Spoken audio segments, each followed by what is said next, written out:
അനുരാഗം. രചന യാദവി. അവതരണം Shahul Malayil. Editing Faisal C ഊഞ്ഞേരി.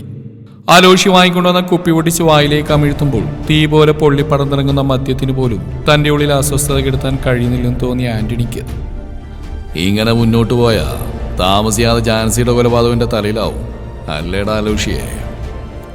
വിചാരിച്ച പോലെ വലിയ ഭാവപ്രകടനങ്ങളൊന്നുമില്ലാതെ അലോഷി സാഗൂതം ആന്റണിയെ നോക്കി. ചെയ്യാത്തൊരു തെറ്റിനെയും നമ്മൾ ഒരിക്കലും ഭയക്കേണ്ടതില്ലെന്നാ എൻ്റെ ഒരു അഭിപ്രായം. അപ്പോൾ പിന്നെ അച്ചായനിപ്പോൾ ഇങ്ങനെ ഒരു ഭയം തോന്നാൻ കാരണം എന്താ? ഇനി അങ്ങനെ വല്ലതും ചെയ്യാൻ പ്ലാൻ ഉണ്ടായിരുന്നോ? അതോ ചെയ്തോ? അതാരെക്കൊണ്ടെങ്കിലും ചെയ്യിച്ചോ? അലോഷി ശാന്തമായി ആന്റണിയെ നോക്കിക്കൊണ്ട് ചോദിച്ചു. മോർത്താവിൽ മൂർക്കം കുത്തിയതുപോലെ ആന്റണി ഒന്ന് പിടഞ്ഞു. നീ എന്നതാണ് ആലോഷി ഇപ്പൊ ഇങ്ങനെ ചോദിക്കുന്നത്? നിനക്ക് തോന്നിയോ ഞാനങ്ങനെ ചെയ്യുമെന്ന്? ആന്റണി അലോഷിയെ നോക്കി. തോന്നിയതുകൊണ്ടല്ലേ ചോദിച്ചത്? ആന്റണിയുടെ കണ്ണുകൾ കലങ്ങിയതും സ്വരമിടറിയതും തിരിച്ചറിഞ്ഞിട്ടും തെല്ലും വിട്ടുവീഴ്ചയില്ലാതെ പറയുക തന്നെ ചെയ്തു അലോഷി. ആലോഷി, നിനക്ക് എന്ന് മുതൽക്കാടാ അങ്ങനെ തോന്നിയത്? ആന്റണി ദുഃഖത്തോടെ അവനെ നോക്കി. എങ്ങനെ തോന്നായിരിക്കും അച്ചായ? അമ്മാതിരിയാ അച്ചായന്റെ പ്രവൃത്തിയും സംസാരമൊക്കെ. വേറെ ആരായിരുന്നാലും ഇതിനോടൊക്കെ അച്ചായനെ തന്നെ പ്രതിസ്ഥാനം നിർത്തുമായിരുന്നു. അലോഷി പൊട്ടിത്തെറിച്ചു. മനഃപൂർവ്വമല്ലേ കുടുംബക്കാരും കൂട്ടുകാരും നിങ്ങളെല്ലാവരും കൂടി ചേർന്ന് ഡേവിഡിനെ പ്രതിയാക്കിയത്? എന്തൊക്കെ അഴിമതി അതെല്ലാം നടന്നു എന്ന് എനിക്ക് നന്നായിട്ട് അറിയാം. മേഴ്സി ചേച്ചിയെ വഞ്ചിച്ചുകൊണ്ട് പോകുന്ന വഴികളും അറിയാം. അച്ചായനെ കണ്ടുപിടിക്കാനാ അമ്മച്ചി അപ്പച്ചനെ ഏറ്റവും കൂടുതൽ പറഞ്ഞിട്ടുള്ളത്. ഇതൊക്കെ കണ്ടുപിടിച്ചാലേ കർത്താവ് പോലും പൊറുക്കുകയല്ല. അലോഷിയുടെ വാക്കുകൾക്ക് മുമ്പിൽ ആന്റണി മുഖം കുനിച്ചു. സത്യത്തിൽ അച്ചായനിപ്പോൾ എന്ത് ബിസിനസ്സാണ് ചെയ്യുന്നത്? ആരൊക്കെയാ പാർട്ട്നേഴ്സ്? ഇന്നലെ അവർക്ക് മുമ്പിൽ വിളിച്ചു പോയതുപോലെ കൈതക്കല സ്വത്ത് മുഴുവൻ അച്ചായന് വേണമെന്നാണ് ആഗ്രഹം. തിരിച്ച് മറുപടി പറയാൻ അറിയാത്തതുകൊണ്ടല്ലേ ആ പാവങ്ങൾ അതൊക്കെ കേട്ടെന്ന്. നാൻസിയുടെ സ്ഥാനത്ത് ഒരു ആൺചെറുക്കനായിരുന്നെങ്കിൽ കൊച്ചും തള്ളയും അച്ചായനും കൂടി ഇന്നലെ അവിടെ നിന്ന് ഇറങ്ങി പോവേണ്ടി വന്നേനെ. മേഴ്സിയുടെ ബാധ്യത തീർത്തു. ഇനിയെല്ലാം ജാൻസിക്കും നാൻസിക്കുള്ളതാണെന്ന് പത്രോച്ചായൻ എത്ര ആവർത്തി അച്ചായന്റെ മുമ്പിൽ വെച്ച് എന്നെ പറഞ്ഞിട്ടുണ്ട്. അപ്പോഴേക്ക് അത് കേട്ട് പുഞ്ചിരിയോടെ തലവിൽക്കിട്ട് ഇപ്പൊ ഈ കാണിക്കുന്ന മര്യാദയാണെന്ന് തോന്നുന്നുണ്ടോ? അലോഷി തന്റെ രോഷം മുഴുവൻ പറഞ്ഞെടുത്തു. എന്റെ അലോഷി, നീ ഒന്ന് അടങ്ങ്. അന്നേരം അങ്ങനെയൊക്കെ വിളിച്ചു കൂത്തിയ മേഴ്സിയുള്ള ദേഷ്യത്തിലാ, അല്ലാതെ മറ്റൊന്നുമില്ല. അല്ലെങ്കിൽ തന്നെ അമ്മച്ചി ജീവിച്ചിരിക്കുമ്പോൾ നാൻസിയുടെ സ്വത്ത് എൻ്റെയെന്ന് പറഞ്ഞ് എനിക്ക് കൈവശം വെക്കാൻ പറ്റുമോ? എന്തൊക്കെ കുടിൽ കുത്തി ഞാൻ കാണിച്ചു എന്ന് പറഞ്ഞാലും അമ്മച്ചി അപ്പച്ചനെ എഴുതി വെച്ച പത്രം മാറ്റാൻ എനിക്ക് പറ്റില്ലല്ലോ. ആന്റണി സമചിതത്തോടെ അലോഷിയുടെ മനസ്സിലെ തെറ്റിദ്ധാരണകൾ മാറ്റാൻ ശ്രമിച്ചു. അച്ഛന് ക്രിസ്റ്റിയായിട്ട് ഇടപാടെന്താ? കുറേ ദിവസമായിട്ട് ഞാൻ ശ്രദ്ധിക്കുന്നു. അവനായിട്ട് ചില വർത്തമാനങ്ങളും സ്വകാര്യമൊക്കെ. പിന്നെ ചെറിയും ജിമ്മിയും വിശ്വസിക്കാൻ കൊള്ളാത്ത കൂട്ടങ്ങളാ. സ്വന്തം സഹോദരനെ ഒറ്റൊടുക്കാനും കൊല്ലാനും നടക്കുന്നവൻ. നമ്മുടെ കൂടെ നിൽക്കുന്നത് ചിന്തിക്കുന്നത് ശരിയല്ല. റോബിനൊന്ന് കളം മാറ്റി ചവിട്ടിയാൽ തീരും നിങ്ങളുടെ പ്ലാനും പദ്ധതികളും എല്ലാം. മറ്റുള്ളവരുടെ കുടുംബം നടക്കാൻ എന്തിനാ ഇങ്ങനെ ശ്രമിക്കുന്നത്? അലോഷിയുടെ വാക്കുകളെല്ലാം കേട്ടിട്ടും അവന്റെ ചോദ്യത്തിന് തിരിച്ചൊന്നും പറയാതെ കസേരയിലേക്ക് ചാരി കണ്ണുകൾ അടച്ചു ആന്റണി. പിന്നെ അലോഷിയൊന്നും പറയാൻ പോയില്ല. വളവ് കടന്ന് ചുരമിറങ്ങുമ്പോൾ കാപ്പിത്തോട്ടത്തിന് നടുവിലൂടെയുള്ള ഇടറോഡിൽ നേരിയ കോട ഇറങ്ങി തുടങ്ങിയിരുന്നു. തീ കണ്ണുകൾ തെളിയിച്ചുകൊണ്ട് എതിരെ വരുന്ന വണ്ടിക്ക് സൈഡ് കൊടുത്തുകൊണ്ട് ഡേവിഡ് വണ്ടി മുന്നോട്ട് പായിച്ചു. ഏറെ നാളുകൾക്ക് ശേഷം ഇന്ന് സമാധാനമായിട്ടൊന്ന് ഉറങ്ങണം. അവൻ മന്ദഹാസത്തോടെ ഓർത്തു. ആലക്കിലേക്കുള്ള ഇടറോഡിലേക്ക് വണ്ടി തിരിഞ്ഞപ്പോൾ പുറത്തിറങ്ങി നിൽക്കുന്ന റോബിനെ കണ്ട് അവൻ അമ്പരന്നു. എന്തെങ്കിലും ചോദിക്കുന്നതിനും പറയുന്നതിനു മുമ്പേ റോബിൻ പരിഭ്രാന്തിയോടെ വണ്ടിയെടുക്കാൻ ആവശ്യപ്പെട്ടു. എന്താടാ, എന്താ കാര്യം? ഡേവിഡ് അമ്പരപ്പോടെ ചോദിച്ചു. വണ്ടി ഇറക്കിച്ചായ ജിമ്മിക്കൊരു ആക്സിഡന്റ്. ജെറി സ്പോട്ടിൽ തീർന്നതാണ് കേട്ടത്. ഹോസ്പിറ്റലിൽ എത്തിച്ചിട്ട് മണിക്കൂറുകളായി. ഞാൻ ജിമ്മിയുടെ ഫോണിലേക്ക് വിളിച്ചപ്പോഴാ ആ ഒരു വിവരം പറഞ്ഞു. ഫോൺ ലോക്കായത് തന്നെ അവർക്ക് ആരെയും തിരിച്ചറിയാനോ വിവരം അറിയിക്കാനോ കഴിഞ്ഞിട്ടില്ല. തലവിരുത്ത് കയറും പോലെ തോന്നി ഡേവിഡിന്. എന്തൊക്കെ പറഞ്ഞെന്ന് പറഞ്ഞാലും കൂടപ്പിറപ്പുകളാണ്, ഒരേ രക്തമാണ്. തനിക്ക് വേണ്ടി നിറയാത്ത റോബിന്റെ കണ്ണുകൾ ജിമ്മിക്ക് വേണ്ടി നിറഞ്ഞൊഴുകുന്ന ശ്രദ്ധിക്കാതെ വണ്ടി മുന്നോട്ടെടുത്തു ഡേവിഡ്. മേരി മാതാ ഹോസ്പിറ്റലിൽ നിന്ന് തിളങ്ങുന്ന ലൈറ്റുകളാൽ അലങ്കരിച്ച വലിയ കമാനത്തിലൂടെ വണ്ടി പാർക്കിംഗ് ഏരിയയിലേക്ക് പാഞ്ഞു കയറി. വണ്ടി നിർത്തും മുമ്പ് തന്നെ റോബിൻ ചാടി ഇറങ്ങി ഉള്ളിലേക്ക് ഓടി. യഥാസ്ഥാനത്ത് വണ്ടി പാർക്ക് ചെയ്ത ശേഷം ഡേവിഡ് അവന് പിന്നാലെ കൂടി. ഹോസ്പിറ്റലിന്റെ ഇടനാഴിൽ ഒരു ചെറിയ ആൾക്കൂട്ടം തന്നെ ഉണ്ടായിരുന്നു. ആലക്കലെ പ്രമുഖന്മാരുടെ കൂട്ടം. എല്ലാവരും റോബിനെ ചേർത്ത് പിടിച്ചതിനൊപ്പം ഡേവിഡിനെ തുറിച്ചു നോക്കി. നീ എന്താടാ അവിടെ? കൂട്ടത്തിൽ തലം മുതിർന്ന ഒരാൾ ഡേവിഡിനെ നോക്കി. അതെന്താ അച്ചായ അങ്ങനെ ഒരു ചോദ്യം? എന്നെ ആലക്കൽ കുടുംബത്തിലെ ലിസ്റ്റിൽ നിന്ന് ഒഴിവാക്കിയോ? അതോ അച്ചായൻ സ്വയം ആ കുടുംബത്തിന്റെ പട്ടികയിൽ നിന്ന് ഒഴിവായി പോയോ? ഡേവിഡിന്റെ കണ്ണുകൾ കുറുകി. അല്ലടാ, നിന്നെ അങ്ങനെ കൂട്ടരും കുടുംബക്കാരും കൂടുന്ന സഭയിലൊന്നും കാണാറില്ലല്ലോ, അതുകൊണ്ട് ചോദിച്ചെന്നേ ഉള്ളൂ. ജേക്കബ് കണ്ണു ചിമ്മിക്കൊണ്ട് കൂട്ടത്തിൽ ഒന്നുകൂടി പിരിമുറുക്കി. ആലക്കലെ മുതിർന്ന വക്കീലാണ് തോമസ്. സൽ സ്വഭാവം, സ്ത്രീകളോടുള്ള പ്രത്യേക താല്പര്യവും പ്രൊഫഷനിൽ അധികം വളരാൻ അനുവദിക്കാത്തൊരു വക്കീല്. ഒരു കൊലപാതകം കൂടി ചെയ്തതോടുകൂടി ഞാനും നിങ്ങളുടെ ലെവലിലേക്ക് എത്തിയില്ലേ? ഇപ്പൊ നമ്മുടെ കുടുംബത്തിൽ അന്തിക്ക് പെണ്ണുങ്ങളെ നോക്കി ഉറക്കമില്ലാത്തവളുമാരെ തേടി നടക്കുന്നവരെയും മുഖത്ത് നോക്കി ചിരിച്ചുകൊണ്ട് പിതൃശൂന്യത കാണിക്കുന്നവരെയും കടത്തിവെട്ടാൻ ഞാനല്ലേ ടോപ്പിൽ നിൽക്കുന്നത്. പീഡനം, കൊലപാതകം, നരഹത്യ ആലക്കൽ കുടുംബക്കാർക്ക് അംഗീകരിക്കാതിരിക്കാൻ യാതൊരു വകുപ്പുമില്ല. അതുകൊണ്ടാ ഞാനും കൂടി ഇങ്ങോട്ടേക്ക് പോന്നു. ചേപ്പാട്ടും മാധവിക്ക് സുഖം തന്നെയല്ലേ? അല്ല, സുഖക്കുറവ് വരാൻ തരമില്ല. അച്ചായനിപ്പോഴും ഉഷാറല്ലേ? എങ്കിലും ചോദിച്ചെന്നേ ഉള്ളൂ. കാതോരൻ ഡേവിഡ് കനത്തിൽ പറഞ്ഞ മറുപടിയുടെ പരിണിതഫലം എന്ന വണ്ണം ജേക്കബ് വിളറി വെളുത്തു. എന്താ ചായ സംഭവം? ജെറിയുടെ കാര്യം റോബി പറഞ്ഞ സത്യമാണോ? ജേക്കബ് ആണെന്ന ഭാഗത്തിൽ തലയാട്ടി. ജെറിയുടെ ചിരിക്കുന്ന മുഖമൂർത്തപ്പോൾ ഡേവിഡിന്റെ കണ്ണുകൾ നിറഞ്ഞു. കൊണ്ടുവന്നപ്പോൾ തന്നെ അവൻ തീർന്നിരുന്നു. ആക്സിഡന്റ് ആയിരുന്നു. എങ്കിലും എന്തൊക്കെയോ പ്രശ്നങ്ങൾ ചെന്ന് പെട്ടിട്ടുണ്ട് ഈ പിള്ളേര്. ഡേവി, ഈ കൂടി നിൽക്കുന്ന ആളെല്ലാം താമസിക്കാതെ ഒഴിയും. അകത്ത് കിടക്കുന്നവൻ ഉടനൊന്നും എഴുന്നേൽക്കില്ല. കൂടപ്പിറപ്പിന് അവസാനമായിട്ടൊന്ന് കാണാൻ പോലും അവന് ബോധം വീഴാൻ തോന്നില്ല. എന്തൊക്കെയോ മേജർ ഓപ്പറേഷൻസ് വേണ്ടിവരും തലയിൽ. കണ്ണിൽ നിറയെ ചില്ലുപൊട്ടി കയറിയിരിക്കുക. അത് ക്ലീൻ ചെയ്യുന്ന സർജറിയാണ് നടന്നുകൊണ്ടിരിക്കുന്നത്. എല്ലാം കഴിഞ്ഞ് തൂത്തുവാരി തുന്നിക്കെട്ടി വീട്ടിലെത്തിക്കുമ്പോൾ ഇന്നോളം അവൻ തിരിഞ്ഞു നോക്കാത്ത തള്ള മാത്രമേ ഉള്ളൂ ആ വീട്ടിൽ, റീത്ത. അവളെയൊന്നും അറിയിച്ചിട്ടില്ല. ഇതിനു മുമ്പ് യുവമാർ പോയാൽ ദിവസങ്ങളുള്ള ആൾ ആ വീട്ടിൽ ഒറ്റയ്ക്ക് നിൽക്കാറുണ്ട്. അതുകൊണ്ട് ഇവിടെ ആണെന്നൊന്നും അവിടെ അറിഞ്ഞിട്ടില്ല. ഇത്രയും പറഞ്ഞ എന്തിനാണെന്ന് ചോദിച്ചാൽ, എവിടെ പോയാലും ചെറിയും ചിമ്മിയും റോബിനും ഒരുമിച്ചാ. എന്ത് പ്രശ്നങ്ങൾ, ഏത് സാഹചര്യങ്ങളും എപ്പോഴും ഒരുമിച്ച്. ഈ കാണുന്നൊക്കെ ആരെങ്കിലും മനഃപൂർവ്വം ചെയ്തതാണെങ്കിൽ തീർച്ചയായിട്ടും ഇനി അവൻ്റെ അടുത്തുകൂടെ റോബിനായിരിക്കും. ഇപ്പം നീ ചിലപ്പോൾ പറയുമായിരിക്കും കേസിൽ ആ വക്കീലിൻ്റെ കണ്ടുപിടുത്തെന്ന്. പക്ഷേ ഒരു കൊലക്കേസിൽ കോടതി കയറിയെന്ന് കരുതി ഞാൻ കണ്ടത്ര കേസും കോടതിയും പ്രതികളും പ്രതികാര രീതികളൊന്നും നീയൊന്നും കണ്ടിട്ടില്ല. പറഞ്ഞതേ ഉള്ളൂ. വേണമെങ്കിൽ കേൾക്കാം, അല്ലെങ്കിൽ കളയാം. റോബിൻ ഡേവിഡിൻ്റെ അടുത്തേക്ക് വരുന്നതുകൊണ്ട് ജേക്കബ് മുന്നോട്ട് കടന്നു. എന്താണ് പറഞ്ഞേ? ഡേവിഡ് ജേക്കബ് ദിക്കിലേക്ക് നോക്കി നിൽക്കുന്നുണ്ട്. റോബിൻ ചോദിച്ചു. ജിമ്മിയുടെയും ചെറിയുടെയും വീട്ടിലെ അവസ്ഥ പറഞ്ഞോ? റീത്തോമയെ വിവരം അറിയിക്കണ്ടേ? നമുക്ക് അമ്മച്ചിയും കൂട്ടി അവിടേക്ക് പോകണം. റോബിൻ മറുപടി പറഞ്ഞില്ല. അവൻ മറ്റെന്തൊക്കെയോ ചിന്തിച്ചുകൊണ്ടിരിക്കും പോലെ തോന്നി ഡേവിഡിന്. ഇച്ചായും കൂടി ഒന്ന് വരുമോ എൻ്റെ കൂടെ അവനൊന്ന് കാണാൻ? ആരെയെന്ന ഭാഗത്തിൽ ഡേവിഡ് റോബിനെ തിരിഞ്ഞു നോക്കി. ജെറിയെ? റോബിൻ പിറുവിറുത്തു. ഡേവിഡ് ഒന്ന് മൂളിക്കൊണ്ട് മോർച്ചറിക്കുന്നതിന് നടന്നു. പിന്നാലെ റോബിനും.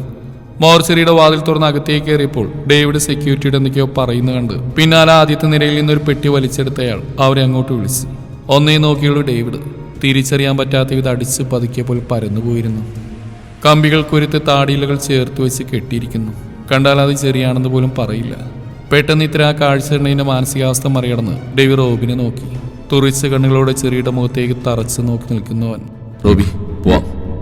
പൊട്ടൻകിണലിൽ നിന്ന് വരുന്ന പോലെ ഡേവിഡിന്റെ സ്വരം കേട്ട് റോബിൻ അവനെ നോക്കി.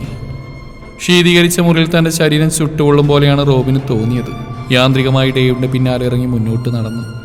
ഇടനാഴികളും വാതിലുകളും പിന്നിട്ട് തനിക്കെതിരെ വരുന്ന മാലാഖമാരുടെ ഇടയിലൂടെ, അപരിചിതങ്ങളായ മുഖങ്ങളുടെ ഇടയിലൂടെ, ഹോസ്പിറ്റലിന്റെ പ്രധാന കവാടത്തിൽ പാർക്ക് ചെയ്തിരിക്കുന്ന വണ്ടിക്ക് നേരെ നടക്കവേ പെട്ടെന്ന് തന്റെ ശരീരത്തെന്തോ വന്ന് പതിച്ച പോലെ തോന്നി റോബിന്. തീർന്നോ? നിന്റെയൊക്കെ എല്ലാ തിരക്കുകളും അവസാനിച്ചോ? ഒരു പെരുമഴ വന്നാൽ പോലും വീട്ടിലിരിക്കില്ല അവന്മാര്. നാമം ജപിക്കും പോലെ നിന്റെ പേര് ഉരുവിട്ട് ഇടമല നടന്നവരെ നീ കണ്ടോടാ? എന്തു പറഞ്ഞാടാ നിന്നോട് അവര്?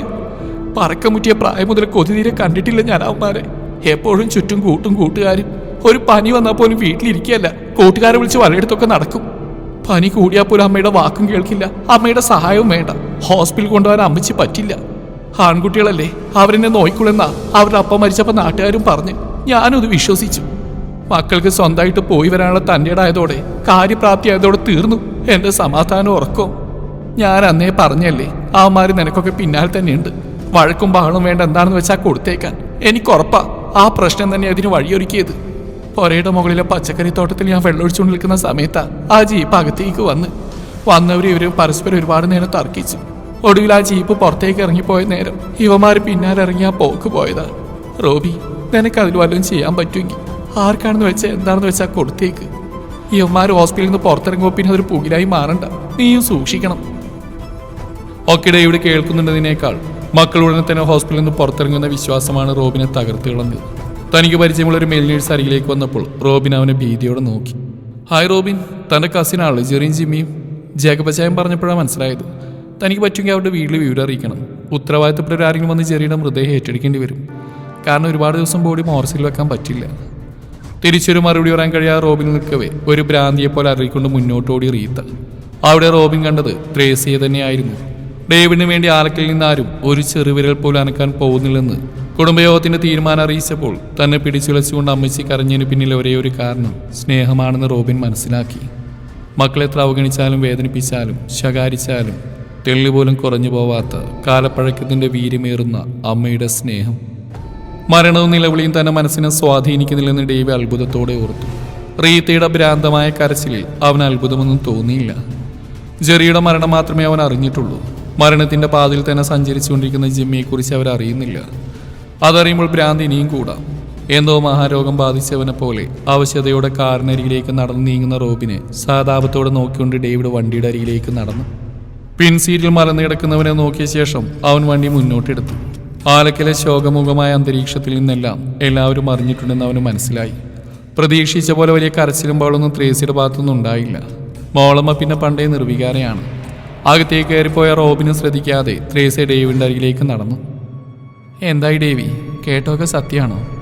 ജിമ്മിയുടെ കാര്യം എന്തു പറഞ്ഞു? റീത്ത് അറിഞ്ഞോ?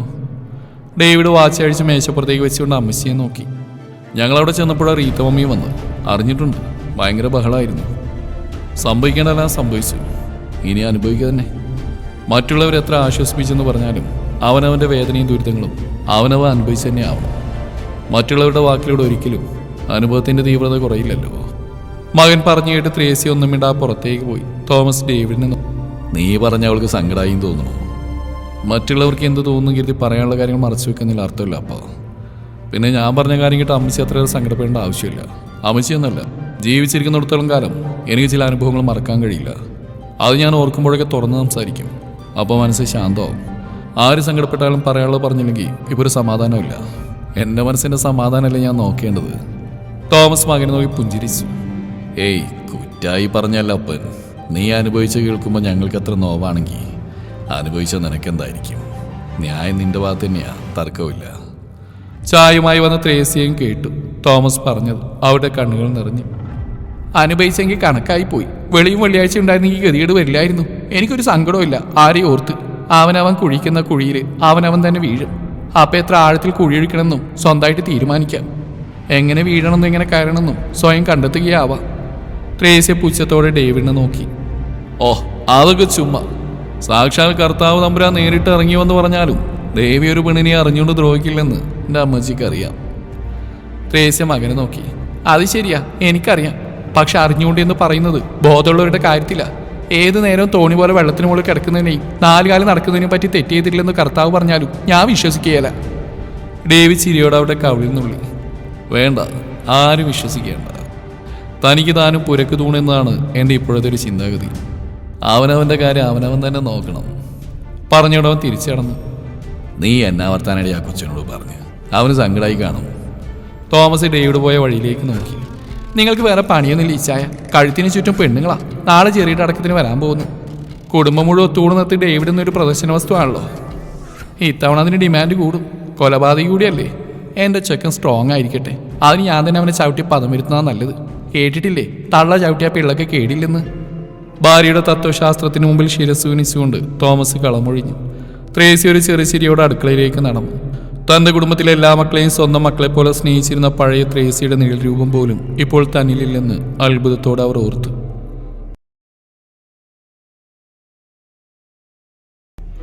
ജേക്കബ് വിളിച്ചിരുന്നു. ജെറിയുടെ സംസ്കാര ചടങ്ങിന് രാവിലെ 11 മണിക്ക് നടത്താനാണ് തീരുമാനം. നമുക്ക് കാലത്ത് തന്നെ അങ്ങോട്ടേക്ക് പോകണം. അതോടെ എല്ലാവരും അവരുടെ ജോലികളിൽ ഏർപ്പെട്ടു. 1 മണിക്കൂറിനുള്ളിൽ ഭക്ഷണം കഴിച്ച് സ്വന്തം കാറുകളിൽ ജിമ്മിയുടെ വീട്ടിലേക്ക് തിരിച്ചു. ഡേവിഡ് ആൻഡോയും പള്ളിയിൽ എല്ലാ കാര്യങ്ങളും പറഞ്ഞേൽപ്പിച്ച ശേഷം ഹോസ്പിറ്റലിലേക്ക് പോയി. അവിടെ അവർ വിളിച്ചു പറഞ്ഞ പ്രകാരം തയ്യാറാക്കി നിർത്തിയ വണ്ടിയിൽ പ്രത്യാശയുടെ പ്രാർത്ഥനകളോടെ ജെറിയുടെ പെട്ടി അകത്തേക്ക് എടുത്തു. വെള്ളപുഷ്പങ്ങൾ കൊണ്ട് അലങ്കരിച്ച പെട്ടിയിൽ ഉറ്റുനോയിക്കൊണ്ട് റീത്ത ചലനമില്ലാതിരുന്നു. 1/2 മണിക്കൂർ നീണ്ട യാത്രക്കൊടുവിൽ ഡേവിഡിന്റെ കൈപ്പിടിച്ച് സ്വന്തം വീടിന്റെ മുറ്റത്തിറങ്ങി അവർ ചുറ്റും നോക്കി. പ്രധാന കവാടത്തിൽ നിറഞ്ഞ ചിരിയോടെ ജെറിയുടെ വലിയ ഫോട്ടോ കൊണ്ട് അവരൊന്ന് നിന്നു. ആർക്കെങ്കിലും തടയാൻ കഴിയും മുമ്പ് അവർ ഓടിച്ചെന്ന് ആ ഫോട്ടോയിൽ തെരുതെരെ ഉമ്മവെച്ച്. കണ്ടു നിന്നവരൊക്കെയും നിലവിളിച്ചുകൊണ്ട് മുഖം പൊത്തി. ആ കാഴ്ച കണ്ട് സ്തംഭിച്ചു നിന്നു റോബിൻ. അവനാ നിമിഷം ജെസ്സിയെ കാണാൻ തോന്നി. തൻ്റെ കുഞ്ഞിനെ കാണാൻ തോന്നി. ഇടം വരെ രാവും പകലും നിഴൽ പോലെ നടന്ന 2 പേർ ഇല്ലാതായപ്പോൾ താൻ ഈ ലോകത്ത് ഒറ്റപ്പെട്ടു പോയതുപോലെ തോന്നി അവന്. ഒരു കസേരയിൽ മുറുകെ പിടിച്ചുകൊണ്ട് വീഴാതെ നിന്നു. വെള്ളപ്പൂവുകൾ കൊണ്ട് അലങ്കരിച്ച പെട്ടി ആരൊക്കെയോ താങ്ങിയെടുത്തുകൊണ്ട് വരുന്ന കണ്ട് അവൻ മുഖം തിരിച്ചു. ജിമ്മിയേക്കാൾ തനിക്ക് പ്രിയപ്പെട്ടവൻ ജെറിയായിരുന്നു. ജിമ്മി തനിക്ക് ഒരുക്കി തന്ന ഒരുപാട് കുഴിയിൽ നിന്നും തനിക്ക് മുന്നറിയിപ്പ് നിന്ന് രക്ഷപ്പെടുത്തിയിരുന്നവൻ.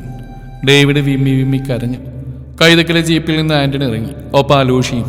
ഡ്രൈവിംഗ് സീറ്റിൽ നിന്ന് ക്രിസ്റ്റിയും. റീത്തയുടെ സഹോദരന്റെ മകനാണ് ക്രിസ്റ്റി. എല്ലാവരെയും കൊലക്കൊടുത്തിട്ട് നിൽക്കുന്ന നിൽപ്പ് കണ്ടില്ല അവൻ. ലിജുവിന്റെ ഒപ്പം നിൽക്കുന്ന റോബിനെ നോക്കി ക്രിസ്റ്റി പിറുവിറുത്തു. അപ്പോഴേക്കും അലങ്കരിച്ച ഡെസ്കിന് പുറത്തേക്ക് ജെറിയുടെ ബോഡി എടുത്തു വെച്ചു. ആ നിമിഷം നിയന്ത്രണം നഷ്ടപ്പെട്ട് നിലവിളിയോടെ അവനെ നെറ്റിൽ തലചേർത്ത് വിങ്ങിക്കരഞ്ഞു റോബിൻ. മാറാം, എന്റെ പിള്ളേരെ കൊണ്ട് കൊന്നു തിന്നിട്ട് കിടന്നു പോകുന്നോടാ. റീത്തയുടെ ഇളയ സഹോദരൻ റിനു റോബിന്റെ കഴുത്തിന് പിടിച്ച് പിന്നോട്ട് തള്ളി. അവസരം കിട്ടിയതുപോലെ ക്രിസ്റ്റിയും മുന്നോട്ട് വന്നു. എല്ലാം കൂടി ഒറ്റയ്ക്ക് എടുക്കാനാണോടാ നീ ഇവരെ കൊന്ന്? ക്രിസ്റ്റിയുടെ അലർച്ചയിൽ ഒരു നിമിഷം എല്ലാ നിലവിളിയും സ്തംഭിച്ചു. എല്ലാവരുടെയും കണ്ണുകൾ റോബിനിൽ പതിഞ്ഞു. സ്വപ്നത്തിൽ പോലും പ്രതീക്ഷിക്കാത്ത ഒരു കാര്യം കേട്ടതിന് ഞെട്ടിൽ പകച്ചുന്ന റോബിന്റെ കവിളിൽ റിനുവിന്റെ കൈപ്പത്തി ആഞ്ഞു പതിച്ചു. അടിയേറ്റുലഞ്ഞു നിൽക്കുമ്പോഴും വേദന അറിഞ്ഞില്ല അവൻ. ദയനീയമായി അവൻ ലിജുവിനെ നോക്കി. വെറുതെ നിന്നല്ലാതെ ഒന്ന് തടയാൻ പോലും മുന്നോട്ട് വന്നില്ല അവൻ. അത് മനസ്സിലാക്കിക്കൊണ്ട് ക്രിസ്റ്റി പകയോട് അവനെ ചവിട്ടാൻ കാലുയർത്തിയതും പിന്നിൽ നിന്നൊരു ചവിട്ടേറ്റ് അവൻ നിലത്തേക്ക് വീണു. എന്റെ കൊച്ചിനെ തല്ലുന്നോടാ. റോബിനെ ചേർത്ത് പിടിച്ചുകൊണ്ട് നിലത്ത് വീണിരുന്ന ക്രിസ്റ്റിയുടെ കൈപ്പത്തിയിൽ തന്റെ കാൽപാദം ഒന്ന് അമർത്തി ഡേവിഡ്. ആലയിലെ കനൽ പോലെ ജ്വലിച്ചുകൊണ്ട് ആരും ഭയപ്പെടുന്ന ഭാവത്തിൽ നിൽക്കുന്നവന്റെ നെഞ്ചിലേക്ക് ഭീതിയോടെ പറ്റിച്ചേർന്നു റോബിൻ. ഇവനെ തൊട്ടാ ചോദിക്കാൻ ആരുമില്ലെന്നോ? ഡേവിഡിന് മുകളിൽ ആകാശവും താഴെ ഭൂമി മാത്രമേ ഓർക്കേണ്ടതുള്ളൂ. ഇത്രയൊക്കെ ഉത്തരവാദിത്വം ഉണ്ടായിരുന്നെങ്കിൽ തെറ്റി തുടങ്ങിയ കാലത്തിന് നിങ്ങളൊക്കെ എന്താ അവരെ തിരുത്തി നേർവഴിക്ക് നടത്താതിരുന്ന്? ഇപ്പൊ സാധപിക്കാനും പരിതപിക്കാനും കുറ്റം മറ്റുള്ളവന്റെ തലയിൽ അടിച്ചേൽപ്പിക്കാനും കാണിക്കുന്ന ഉത്സാഹത്തിന്റെ 10 പോലും വേണ്ടിയിരുന്നില്ല അവന്മാരെ നല്ല പറഞ്ഞെടുത്ത് നേർവഴിക്ക് നടത്താൻ. നിന്റെ ഒക്കെ ഏത് കൊള്ളരുതായിക്ക അവനൊക്കെ തൂതുപോകാത്ത കുടുംബക്കാരുടെ കന്നന്തിരിവിന് ഇടനിലെന്ന് തന്നെയാ ആ പിള്ളേർ രണ്ടും ഇത്രയ്ക്കും അതപ്പതിച്ച്. വാടാ വാ. അടക്കത്തിന് കാത്തിൽക്കാതെ റോബിനെ ചേർത്ത് പിടിച്ചുകൊണ്ട് മുന്നോട്ട് നടന്നു ഡേവിഡ്. ഓ, എന്തൊരു സ്നേഹാടാ സഹോദരങ്ങൾ തമ്മില്. ചേർത്ത് പിടിച്ച് സംരക്ഷിച്ച് കൊണ്ടുപോകുന്നുണ്ടില്ലേ? നിന്നെ തറവാട്ടിലെ പട്ടിയെ പോലെ മൂത്താപ്പന്മാര് കയറി തല്ലിയപ്പോ ഇവനവിടെ കണ്ടുകൊണ്ട് നിന്നാണല്ലോ ഡേവി കരക്കമ്പി. പോരാത്തിന് ഇവനെ പോലൊരു വടഞ്ഞ വക്കീലുണ്ടായിട്ടും ഒരു ജാമ്യത്തിന് പോലും ശ്രമിച്ചിട്ടില്ല നിന്റെ കുടുംബക്കാര്. ആരും ഒന്നും മറന്നിട്ടില്ല.